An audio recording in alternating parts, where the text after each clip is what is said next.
1960లో కుదిరిన సింధు జలాల ఒప్పందం 6 దశాబ్దాల తర్వాత కూడా దక్షిణాసియా రాజకీయాల్లో అత్యంత కీలక అంశంగానే కొనసాగుతోంది. కానీ మారిపోయిన భౌగోళిక పరిస్థితులు, వాతావరణ మార్పులు, జల భద్రత, సరిహద్దు ఉగ్రవాదం, పెరుగుతున్న జనాభా అవసరాలు ఇవన్నీ ఈ ఒప్పందాన్ని కొత్త కోణంలో పరిశీలించే పరిస్థితిని తీసుకొచ్చాయా? ఒకప్పుడు ఒప్పందంలోని నిబంధనలను తన దౌత్య ఆయుధంగా వినియోగించిన పాకిస్తాన్ నేడు అదే ఒప్పంద పునఃసమీక్షపై ఎందుకు అసౌకర్యంగా ఉంది? సింధు జలాల ఒప్పందం వెనక ఉన్న చరిత్ర, చట్టపరమైన అంశాలు, జల నిర్వహణ వాస్తవాలు, అంతర్జాతీయ దౌత్యం, భవిష్యత్ వ్యూహాత్మక పరిణామాలేంటి? Let's watch.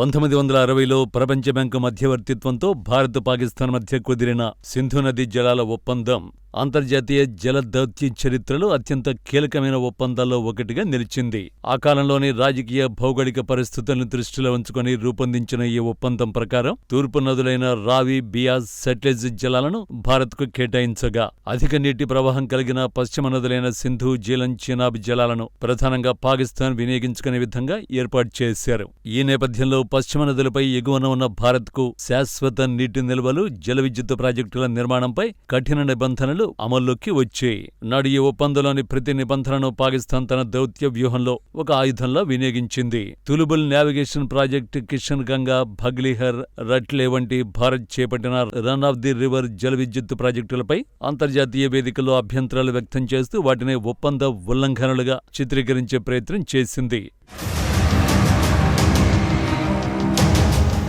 ప్రతి సాంకేతిక అంశాన్ని వివాదంగా మార్చి చర్చలను సుదీర్ఘం చేయడం ఇస్లామాబాద్ దౌత్య వ్యూహంలో భాగంగా మారింది. అయితే కాలానుగుణంగా పరిస్థితులు పూర్తిగా మారిపోయాయి. వాతావరణ మార్పులు, పెరుగుతున్న జనాభా, జల భద్రత, సరిహద్దు భద్రత, సాంకేతిక పురోగతి వంటి అంశాలు 1960 నాటి పరిస్థితులతో పోలిస్తే పూర్తిగా భిన్నంగా మారాయి. ఒప్పందాన్ని సమకాలీన అవసరాలకు అనుగుణంగా పునఃసమీక్షించాలని భారత్ 2023 నుంచి అధికారికంగా ప్రతిపాదించింది. అయినప్పటికీ పాకిస్తాన్ చర్చల కంటే పాత విధానానికి ప్రాధాన్యమిస్తూ కాలయాపన చేస్తోందనే అభిప్రాయాలు వ్యక్తమవుతున్నాయి. పహల్గాం ఉగ్రదాడి అనంతరం భారత్ ఒప్పందాన్ని తాత్కాలికంగా నిలిపేస్తున్నట్లు ప్రకటించడం ఈ వివాదాన్ని కొత్త దశలోకి తీసుకువెళ్లింది. రక్తం, నీళ్లు ఒకేసారి పారలేవు అనే భారత వైఖరి జల భద్రతను జాతీయ భద్రతతో అనుసంధానించి కొత్త వ్యూహాత్మక దృక్పథానికి సంకేతంగా విశ్లేషించబడుతోంది. దీంతో 6 దశాబ్దాల నాటి జల దౌత్య సమీకరణాలు ఇప్పుడు పూర్తిగా మారుతున్నాయనే చర్చ అంతర్జాతీయ వేదికలో మరింత బలపడుతోంది. అంతర్జాతీయ వేదికలపై పాకిస్తాన్ తరచుగా చేసే ప్రధాన ఆరోపణ ఏమిటంటే భారత్ తమకు రావాల్సిన నదీ జలాలను అడ్డుకుంటోందని, అందువల్ల తమ వ్యవసాయం, ప్రజల జీవనం తీవ్రంగా దెబ్బతింటోందని. అయితే పాకిస్తాన్ ప్రభుత్వ అధికారిక జల గణాంకాలను పరిశీలిస్తే ఈ వాదనకు భిన్నమైన చిత్రం కనిపిస్తుంది. సింధు జలాల ఒప్పందం ప్రకారం పాకిస్తాన్కు సంవత్సరానికి సుమారు 135 మిలియన్ ఎకరాల అడుగుల నీటి లభ్యత ఉండగా, అందులో వ్యవసాయ అవసరాలకు సమర్థవంతంగా వినియోగించగలుగుతున్నది సుమారు 104 MAF మాత్రమే. అంటే ప్రతి సంవత్సరం దాదాపు 35 MAF నీరు ఎలాంటి నిల్వలు లేకుండా నేరుగా అరేబియా సముద్రంలో కలిసిపోతున్నట్లు అధికారిక అంచనాలు సూచిస్తున్నాయి. ఇక్కడ అత్యంత ఆసక్తికరమైన విషయం ఏంటంటే పాకిస్తాన్ వృథాగా సముద్రంలోకి వదిలేస్తున్న ఈ నీటి పరిమాణం తూర్పు నదుల ద్వారా భారత్కు కేటాయించిన మొత్తం 33 MAF కంటే కూడా ఎక్కువగా ఉండడం. అయినప్పటికీ నీటి కొరతకు కారణాలను అంతర్గత పరిపాలనలో కాకుండా పూర్తిగా భారతదేశంపైనే మోపే ప్రయత్నం కొనసాగుతోంది. గత ఖరీఫ్ సీజన్లో భారీగా నీరు సముద్రంలో కలవగా, ఎండాకాలంలో కూడా కాలువల నిర్వహణ లోపాల వల్ల గణనీయమైన నీరు వృధా అయినట్లు నివేదికలు పేర్కొంటున్నాయి. నాడు కొత్త జలాశయాలు, డ్యాములు, కాలువల ఆధునికీకరణ, వర్షపు నీటి సంరక్షణ వంటి దీర్ఘకాలిక మౌలిక సదుపాయాలపై పెట్టుబడులు పెట్టాల్సిన సమయంలో అవి ఆశించిన స్థాయిలో జరగలేదనే విమర్శలు వినిపిస్తున్నాయి. నేడు అదే లోపాలు వ్యవసాయం, తాగునీటి భద్రత, జల నిర్వహణపై ప్రత్యక్ష ప్రభావాన్ని చూపుతున్నాయని విశ్లేషకులు అభిప్రాయపడుతున్నారు. అందువల్ల పాకిస్తాన్ ఎదుర్కొంటున్న జల సంక్షోభానికి కారణం కేవలం సరిహద్దు అవతల ఉన్న పరిణామాలు మాత్రమే కాదని, దేశీయ జల నిర్వహణ, నిల్వ సామర్థ్యం, మౌలిక సదుపాయాల అభివృద్ధిలో దశాబ్దాలుగా పేరుకుపోయిన లోపాలు కూడా ముఖ్యమైన కారణాలుగా కనిపిస్తున్నాయని అనేక మంది నిపుణులు విశ్లేషిస్తున్నారు.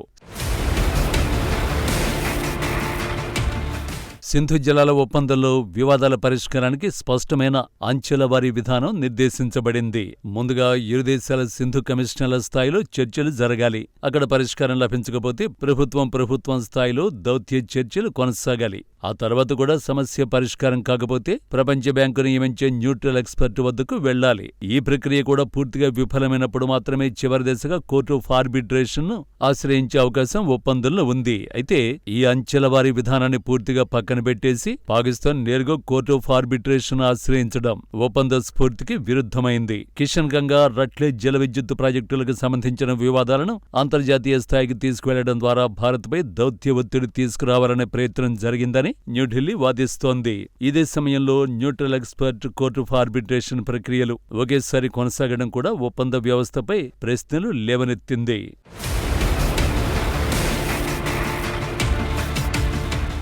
పహల్గాం ఉగ్రదాడి అనంతరం భారత్ ఈ ప్రక్రియల నుంచి తప్పుకుంటూ కోర్ట్ ఆఫ్ ఆర్బిట్రేషన్ అధికార పరిధిని తాము అంగీకరించడం లేదని స్పష్టం చేసింది. దీంతో భారత్ పాల్గొనని విచారణలు కొనసాగించాల్సిన పరిస్థితి ఏర్పడింది. ఈ ప్రక్రియ నిర్వహణకు సంబంధించిన వ్యయభారం కూడా పాకిస్తాన్పైనే అధికంగా పడిందనే చర్చలు వెలువడ్డాయి.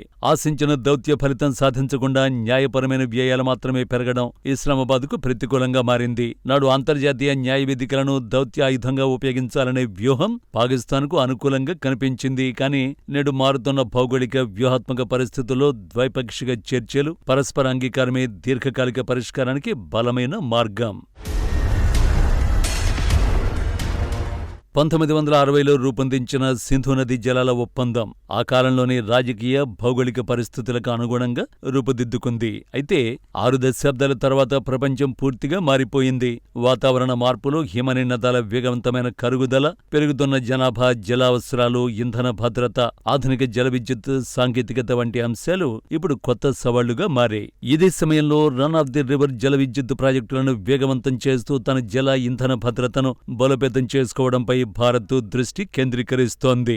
మరోవైపు పునఃసమీక్ష చర్చలకు ముందుకు రావడంలో పాకిస్తాన్ చూపుతున్న సంకోచం భవిష్యత్ చట్టబద్ధ చర్చల్లో తన వాదనలు సమర్థంగా వినిపించే అవకాశాన్ని బలహీనపరుస్తోందనే అభిప్రాయాలు వ్యక్తమవుతున్నాయి. అంతర్జాతీయ జల వివాదాల్లో శాశ్వత పరిష్కారం న్యాయ పోరాటాల ద్వారా కాకుండా పరస్పర విశ్వాసం, ద్వైపాక్షిక చర్చలు, సమకాలీన వాస్తవాలకు అనుగుణమైన ఒప్పందాల ద్వారానే సాధ్యమవుతుందని నిపుణులు పేర్కొంటున్నారు.